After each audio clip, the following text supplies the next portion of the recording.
आज ना समर्थच्या डब्याला ना भेंडी बनवायची म्हणली, मसाला भेंडी, आणि हुबी भेंडी चिरून घेतली बरं का. लोखंडी तव्यामध्ये जिरे मोहरे टाकले आणि हे मी मसाला बनवला होता, कांदा लसूण खोबरं आणि शेंगदाणे. ते वरून तिखट मीठ टाकलेलं आहे आणि थोडीशी हळद. आणि मी गॅसवरच पाणी तापवते बरं का, मला हिटरची भीती वाटते पोरांसाठी त्यामुळं. आणि इथं मस्त चपात्या करते. आणि चपातीचे काय माहिती, लहानपणापासूनच मला ती घडी घातली ना त्याला तशी हाताने गोल करायची सवय लागली. मस्त अशी गरम गरम चपाती आणि छान मसाला भेंडी त्याचा डबा भरला. इथं फुटाने तिखट मीठ लावलेले मसाला फुटाने त्याच्या खाऊच्या डब्यामध्ये दिले.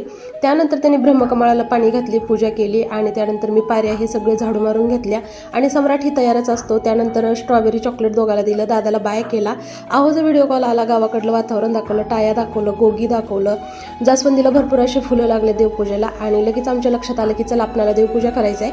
आणि मी आणि सम्राट खाली गेलो फुलाची जाळी घेऊन. आणि इथं पारिजातकाचे फुलं माझं बाळ गोळा करते.